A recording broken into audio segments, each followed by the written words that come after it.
The wind carried dust across the small, forgotten town as the sun sank behind the empty hills. A woman's voice could be heard through the crowd, sharp, desperate, bargaining.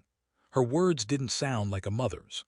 Her daughter stood beside her, head down, one hand resting on her round belly. No one spoke for her. The whispers spread fast, asterisk she's selling her own blood. In a corner stood a man, tall, tired, dressed in worn-out denim and silence. He wasn't there to buy anyone. He had come for feed and supplies, nothing more. But something in that moment, maybe the way the girl trembled, maybe the shame in her eyes, made him stay. He'd been living alone for years on a quiet ranch miles from town, a place so still you could hear the wind scrape against the fence posts. He'd lost more than most people knew, and in that loneliness, he had stopped looking for purpose. The bidding started low. Coins clinked, boots shuffled. The mother's voice shook, half with anger, half with hunger. She wanted to survive no matter the cost. The girl didn't cry, didn't plead. She only stared at the ground, holding her breath, waiting for it to be over. When no one else spoke, the rancher found himself saying words he never meant to say, offering a price. He didn't understand why. Maybe pity, maybe instinct. Maybe the ache of being the only soul left in an empty house. A few minutes later, it was done. The mother took the money with trembling hands, muttered thanks that meant nothing, and walked away. The girl was left standing there, lost and silent, her life traded like an old piece of cloth. The rancher nodded once and turned toward his horse, motioning for her to follow. She did, without a word. As they rode away, the town lights faded behind them. The girl kept her eyes on the horizon, the man on the path ahead. Neither spoke, but the air between them was thick with questions that had no answers. Somewhere far off, thunder rolled. The road stretched endlessly toward the dark. And in that quiet, two strangers, one lonely, one broken, began a journey neither of them had planned, toward something neither yet understood. The ride back to the ranch was long and silent. The road was nothing but dirt and wind, cutting through open land that seemed to have no end. The girl sat stiff in the saddle, her hands gripping the edge as if she feared falling into a world that no longer wanted her. The man kept his eyes on the path, his jaw set tight, saying nothing. The only sounds were the hooves against the hard ground and the faint creak of old leather. By the time the sun dropped behind the mountains, they reached the gate. It was an old wooden fence with paint peeled away, the kind that had seen too many winters. The house stood alone in the middle of the land, weathered, solid, but empty. He got off his horse and opened the gate, waiting for her to ride in. She hesitated. Maybe she thought he would lock her in. Maybe she thought this was another kind of prison. He didn't blame her for thinking that. Inside the house, the air smelled of dust and wood smoke. A single lantern burned on the table. He set his hat down, then nodded toward the small room off to the side. "You can sleep there," he said, his voice rough from disuse. She didn't answer, just walked slowly toward it, holding her belly as if to shield the child from the world. When she closed the door, he stood for a long while, listening to the silence that returned. The next morning, the ranch was already alive with the sound of animals. Chickens clucked near the coop, horses stomped in their stalls. The man worked without speaking, feeding, mending, hauling water. She watched from the porch, unsure if she should help or stay away. Finally, she stepped down, barefoot on the cold earth, and began gathering kindling for the stove. He glanced at her once but said nothing. Something in that small act, her quiet decision to do something, made the air between them shift. Days passed in this strange rhythm. He worked the fields, repaired fences, and tended cattle. She cooked small meals, washed clothes, and swept the porch. Neither asked questions. But each night when the wind howled against the windows, she lay awake listening to the house breathe around her, wondering who this man was who had bought her freedom, or stolen it. She wasn't sure which. He wondered too. What kind of man takes home a stranger? What did he think he was saving her from? At first, he told himself it was just the right thing to do. No one deserved to be treated like that. But when he looked at her, he saw something familiar in her eyes, the same emptiness that had haunted him for years. Maybe that was what drew him in. Not pity, but recognition. One evening, as the sky turned red, she stood by the fence watching the cattle move like shadows across the field. Her hands rested on her belly, and for the first time she spoke. "Why did you do it?" Her voice was soft, uncertain. He didn't look at her right away. "Do what?" he asked. "Buy me," she said quietly. "You didn't even know me." He stayed silent for a moment, then leaned on the fence post. "Didn't think much about it," he said. "Just couldn't walk away." His words were plain, but there was weight in them. She studied his face, trying to find truth there. "People don't buy others because they can't walk away," she said. He gave a small, humorless smile. "Guess I'm not people." She didn't press him again, but that night she left a bowl of stew on the table before he came in. He noticed it, nodded once, and ate without a word. It wasn't kindness, not yet, but it was the start of something that felt different from silence. The following weeks brought storms. Rain poured over the land, turning dirt to mud and making the fences sag. The rancher worked late, soaked to the bone, his boots heavy with muck. She waited by the window, watching the sky flash with lightning. Each time he came back, she had the fire going and a dry towel ready. He never asked her to, and she never said why. One night, as the rain beat against the roof, she woke to the sound of coughing from the next room. It was deep, rough, the kind that comes from years of dust and loneliness. She stood in the dark, listening, torn between fear and concern. Finally, she knocked softly on his door. "Are you all right?" she asked. There was a pause, then a low voice. "Go back to sleep." But the coughing didn't stop. She brought him water anyway. When he took it, his hand brushed hers for just a second. It was the first time they'd touched since that day in town. After that, something began to change between them. They still spoke little, but their silences grew softer. When he came back from the fields, she would hand him a cup of coffee. When she needed water from the well, he carried the bucket. There was still distance, but it was no longer cold. One afternoon, as he fixed the fence near the barn, she came to stand beside him. "You lost someone," she said suddenly. It wasn't a question. He stopped hammering. "Long time ago," he replied. "My wife." The words hung in the air like dust in sunlight. "I thought I'd get used to being alone," he added, "but it just got quieter." She looked down at her hands. "I know what that feels like," she said softly. "Losing someone before you even get to say goodbye." She didn't explain further, and he didn't ask. But for the first time, their silence didn't feel like a wall. It felt like understanding. As the days stretched into weeks, the ranch began to look different. The fences stood firm again. The house felt less hollow. The girl smiled sometimes, though never for long. The man spoke more, though never about himself. Still, something unseen was growing there, slow, uncertain, but real. One evening, when the sun set behind the hills, she stood outside, her face lit by the fading light. He watched from the doorway, realizing how much the sight of her had changed the way the ranch looked. It wasn't just a house anymore. It was beginning to feel like life again. Neither of them said it, but both felt it. That quiet pull, that strange comfort of having someone else breathe the same air. He didn't know if it was right or wrong, or what the town would say if they knew. But for the first time in years, he didn't care. The loneliness that had once filled every corner of his home had found something it couldn't quite name.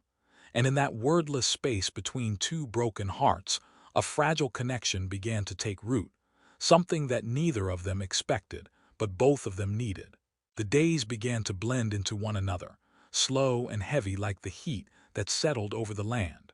Morning light always crept across the floor before either of them spoke. He would rise first, quiet and steady, his boots thudding softly against the wooden boards. She followed soon after, sweeping the floors, lighting the stove, trying to fill the silence with small movements.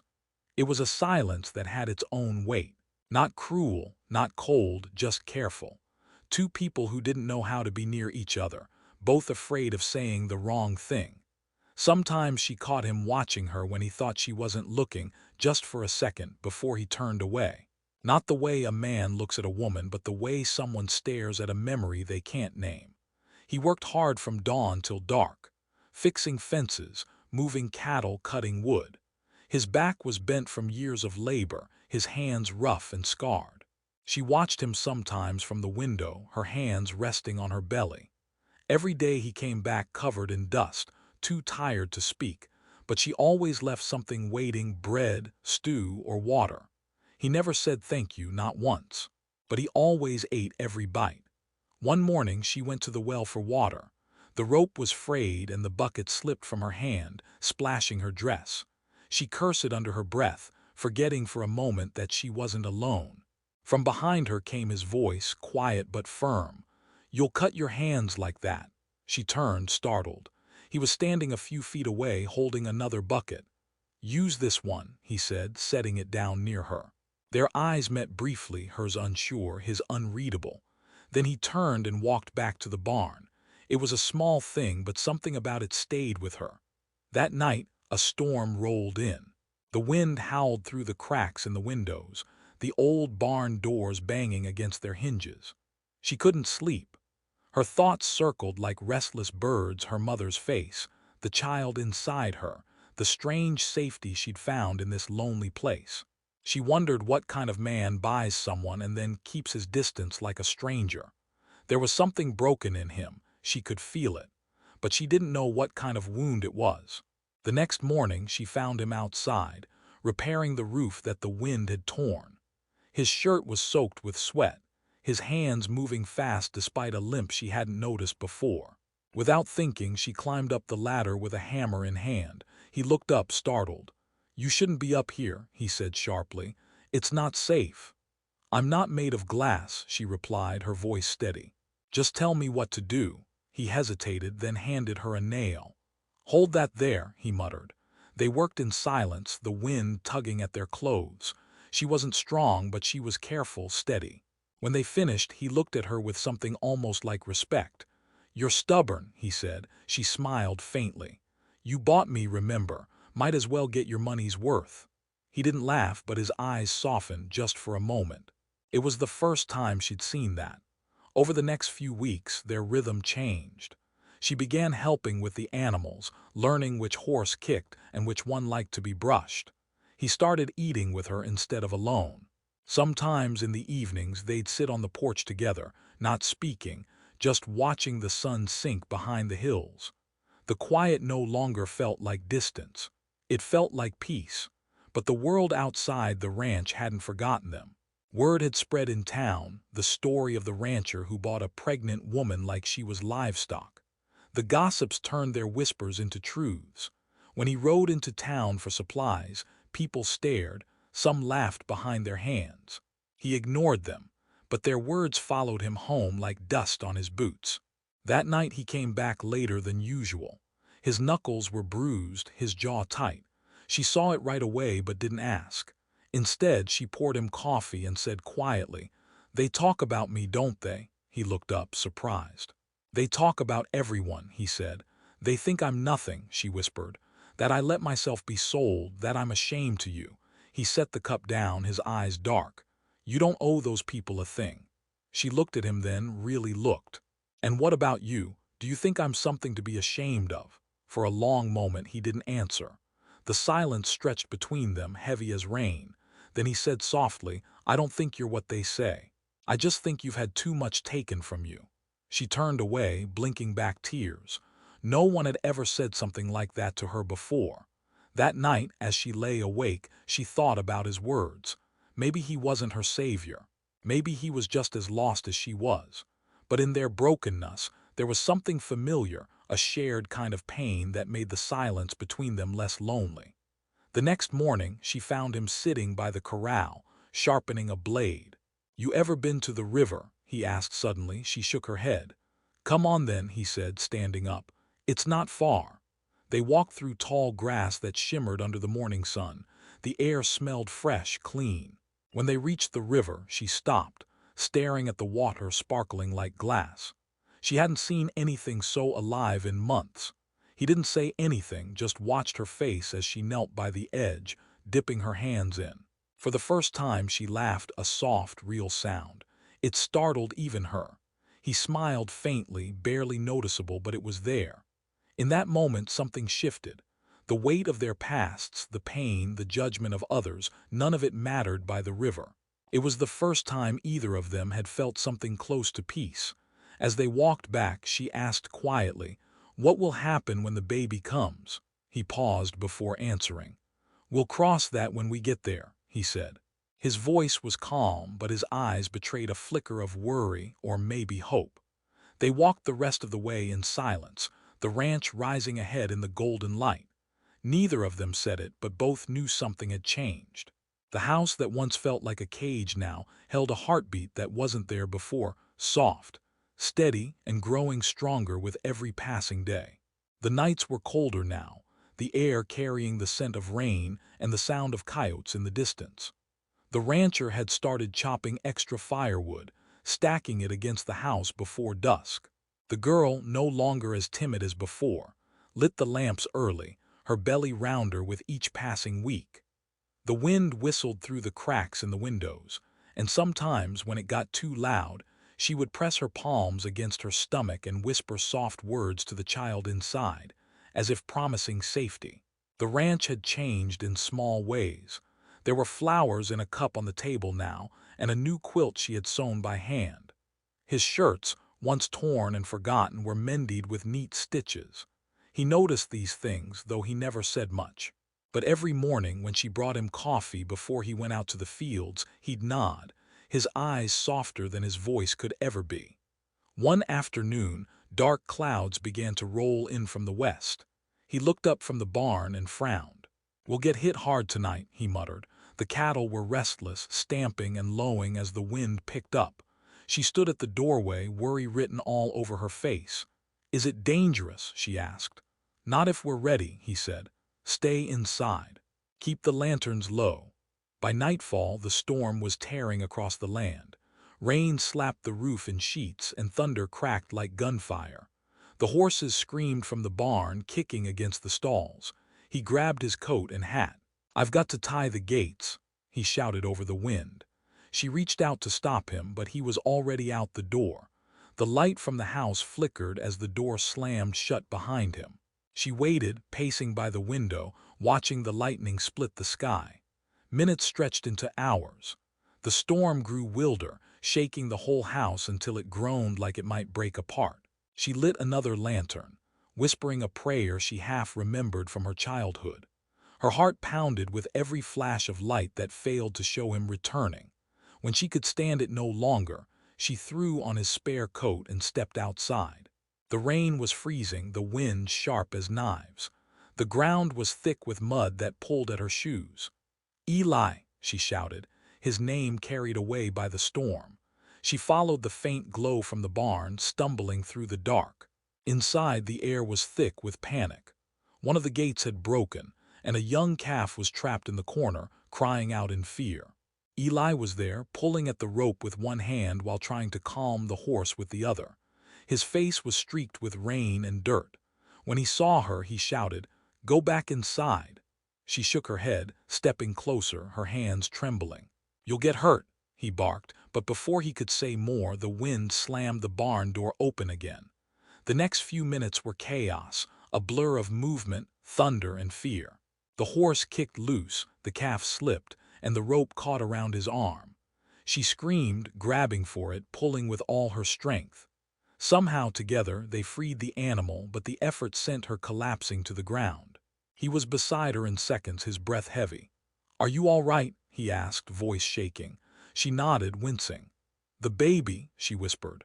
The words hit him like a blow. He looked down and saw her face pale, her hand clutching her side. Without thinking, he lifted her into his arms and ran through the storm, the rain soaking them both to the bone. Lightning flashed as he reached the house, kicking the door open. He laid her gently on the bed, his heart pounding so hard he could barely breathe. "Stay awake," he said, his voice trembling now. "I'm here, you're safe." She nodded weakly, gripping his sleeve.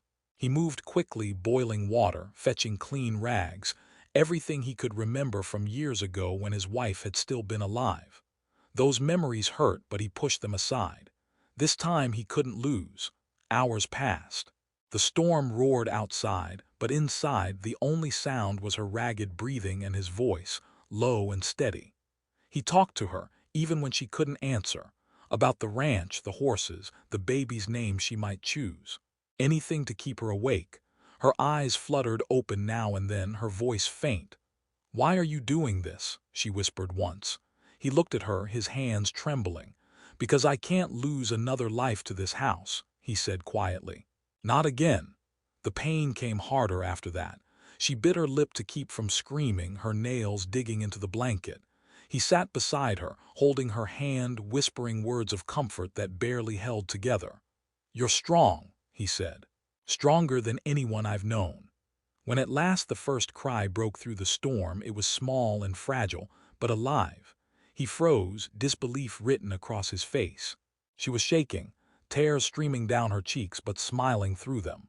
He lifted the tiny bundle, wrapped it carefully, and placed it in her arms. For the first time since he'd brought her home, she didn't look afraid. Outside, the rain began to ease. The thunder rolled away, leaving behind only the soft patter of water dripping from the roof. The ranch was battered, fences down, fields torn, but inside the house there was light. The baby's cry filled the room, thin, beautiful, real. He stood beside her, watching the small life that had somehow survived the storm. His hands were still shaking, but he couldn't look away. The woman looked up at him, her eyes tired but glowing in the lantern light. "She's here," she whispered. "She's really here," he nodded slowly. "You both are." She reached for his hand, weak but sure, and for a moment neither of them spoke. The world outside was still a mess, broken gates, fallen trees, but none of that mattered. The storm had taken everything it could from them, and still, somehow, left behind something they never expected to find. The fire crackled softly. The baby stirred, letting out another soft cry. He turned toward the window where dawn was breaking over the hills, pale and pink and quiet. He didn't know what came next, but for the first time in years, the silence that filled the room didn't feel empty. It felt alive. Morning came slow, a gray light crawling across the hills. The storm had passed, leaving the ranch soaked and broken. Fallen branches covered the yard, the fence leaned in half, and the barn door hung by one hinge. But inside the house, the air was warm.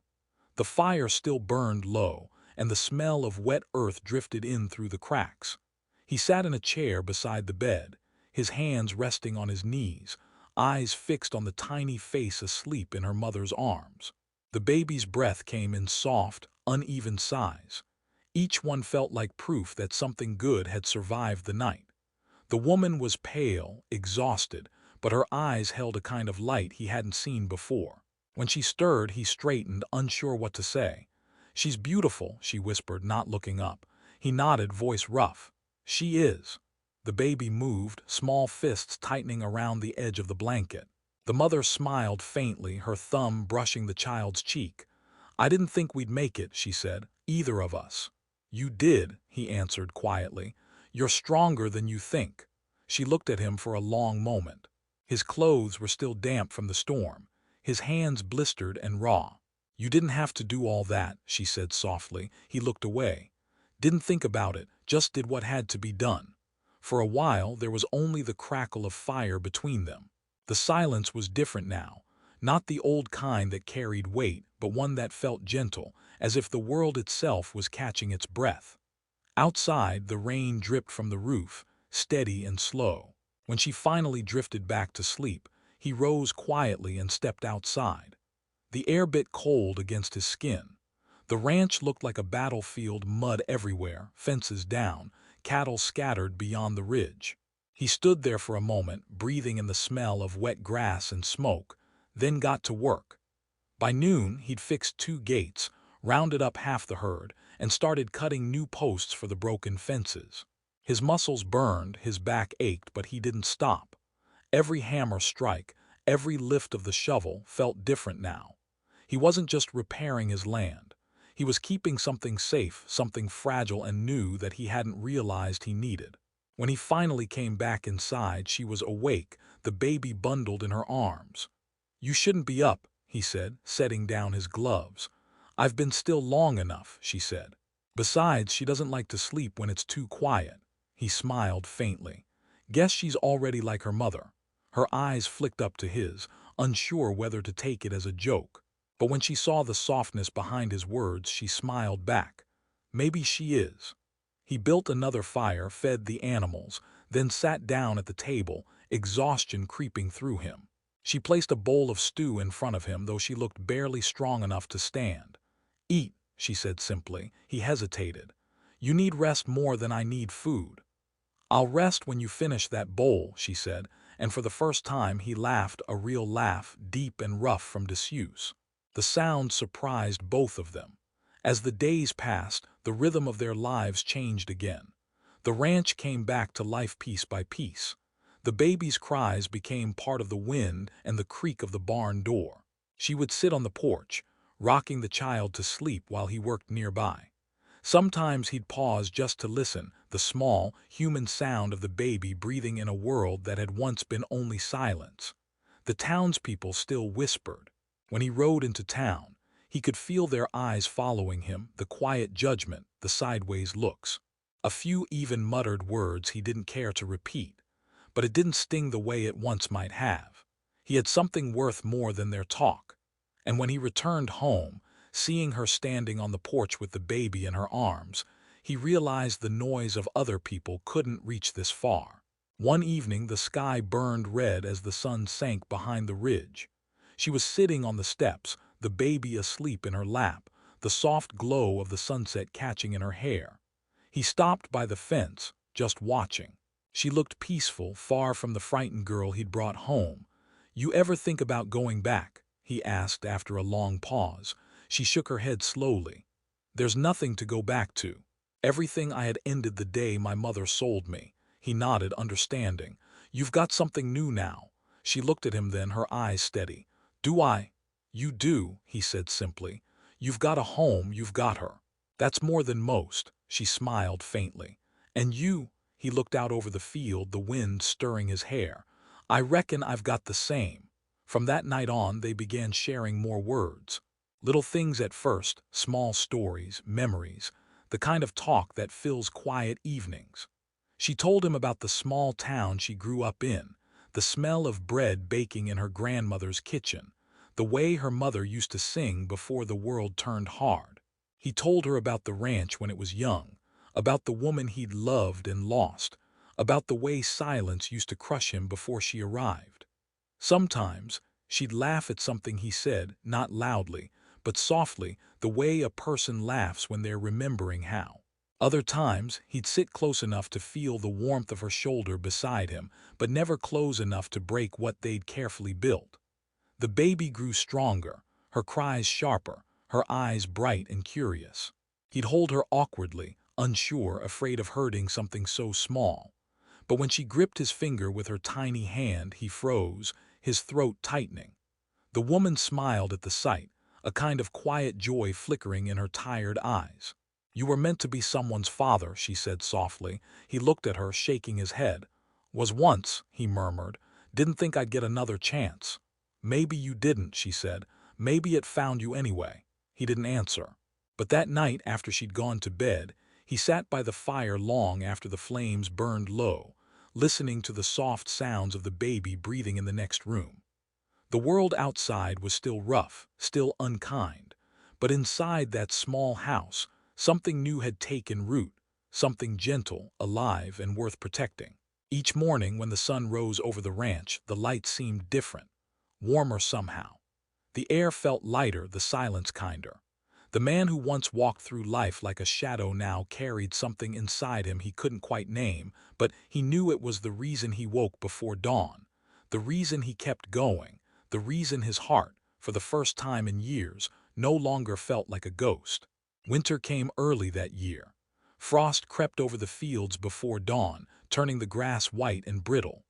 Each morning he rose before the sun, lighting the fire and breaking the ice in the water troughs. Inside, the house smelled of wood smoke and milk, the baby's laughter echoing softly through the rooms. The sound always stopped him for a moment. It was small, fragile, but it filled every empty corner that used to echo with silence. The woman had grown stronger. Her face had color again, her movements no longer slow and cautious. She moved around the house with quiet purpose, humming sometimes under her breath.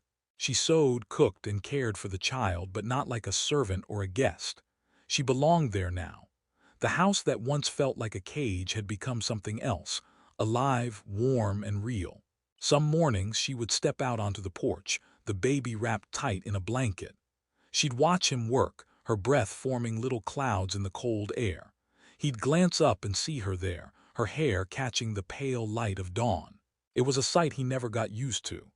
The way she smiled when their eyes met, the way she swayed slightly as she rocked the baby, it stirred something in him that words couldn't touch. The town hadn't changed much. When he went in for supplies, the whispers were still there, the stares still followed him. But he didn't care. The people who once thought they knew his story didn't know anything at all. He'd nod to the shopkeeper, pay what he owed, and leave. No explanations. No apologies.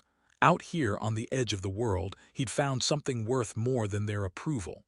One day, while he was mending the fence, she came out carrying a small bundle wrapped in cloth. "For you," she said, handing it to him. He frowned, unwrapping it carefully. Inside was a shirt stitched by hand, rough but strong. "Yours were getting thin," she said with a shy smile. He ran his fingers over the seams, feeling the effort in every stitch.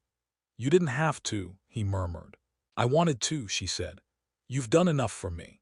He looked at her then, really looked, at the tired kindness in her eyes, the small line of worry between her brows, the way her hands trembled slightly even when she smiled. He'd seen plenty of beauty in his life, but none of it looked like this. He wanted to say something, but the words wouldn't come. Instead, he nodded once and said quietly, "Thank you." The days grew shorter, the nights colder. Snow began to fall, covering the fields in a white hush. The ranch seemed smaller, but cozier somehow, like the whole world had shrunk to just that house, that fire, that family. Sometimes, after the baby was asleep, they'd sit together in the glow of the fire. She'd tell him stories about her childhood, about the river she used to swim in, about how she once dreamed of leaving her town behind. He'd listen, his rough hands folded in his lap, his eyes soft. When she'd finish, he'd tell her about his wife, how she'd loved the land, how she died before their child could be born. The woman never interrupted, never asked questions. She just listened, the firelight dancing across her face. There were nights when neither of them spoke. The crackle of the fire and the slow tick of the clock filled the silence, and it was enough. They didn't need to name what grew between them. It was in the way he fixed her chair when it wobbled, in the way she saved him the last piece of bread, in the way they shared the weight of every day without saying a word. One evening, after a long day fixing the barn roof, he came inside and found her standing by the window. The snow outside glowed blue under the moonlight. She turned to him, her face thoughtful. "Do you ever wonder why it happened this way?" she asked. "Why I ended up here?" He shrugged, setting down his gloves. "Maybe it was supposed to," he said. She smiled faintly. "You think everything happens for a reason." "I used to think nothing did," he said, his voice low. "But lately I'm not so sure." She looked at him for a long moment, the silence between them full of things neither dared to say. Then the baby stirred, and she went to pick her up, her movements slow and gentle. He watched her cradle the child, her hair falling over her shoulder, her lips pressing softly to the baby's forehead. Something inside him shifted then, quiet but certain. The months went on and the cold began to fade. The snow melted, turning the ground soft again. Spring came to the land like a secret. The trees budded and the creek near the pasture began to run again. The baby was crawling now, her laughter echoing through the open windows. The woman would chase her gently across the floor, her laughter joining in, light and unguarded. Sometimes, when he heard it from outside, he would stop working just to listen. One afternoon, he found her in the garden she'd started behind the house. The soil was rich and dark, her hands covered in it. "Didn't think anything would grow here," he said, leaning against the fence. "Things grow if you care for them," she said without looking up. "They just need time." He smiled at that, his gaze resting on her for a long moment. "You've changed this place," he said. She brushed a strand of hair from her face and looked up. "Maybe it changed me too." He took a slow breath, the weight of unspoken things pressing in his chest. There was still hesitation between them, still the memory of how it all began. But it no longer felt like a chain. It felt like something that had to happen so this could. That evening, after the baby had fallen asleep, he stepped out to the porch. She joined him a few minutes later, wrapping a shawl around her shoulders. The stars were out, clear and bright. They stood there in silence, listening to the crickets and the soft rustle of wind through the grass. He turned to her then, his voice quiet. "You ever think about the future?" She looked up at him, her eyes reflecting the starlight. "Sometimes," she said, "but mostly I just think about now." He nodded slowly, his gaze returning to the horizon. "That's enough," he said. "Now's all we've got anyway." She moved a little closer, not touching, just near enough that he could feel her warmth beside him. For the first time in years, he didn't feel alone, not in the way that gnawed at a man's soul. The land stretched out before them, wide and open, but it no longer felt empty. Somewhere out there, the past had scattered like dust in the wind. What remained was here, under this roof, in this quiet, in the soft breath of a child sleeping in the next room, and in the steady rhythm of two hearts learning, slowly, how to beat again.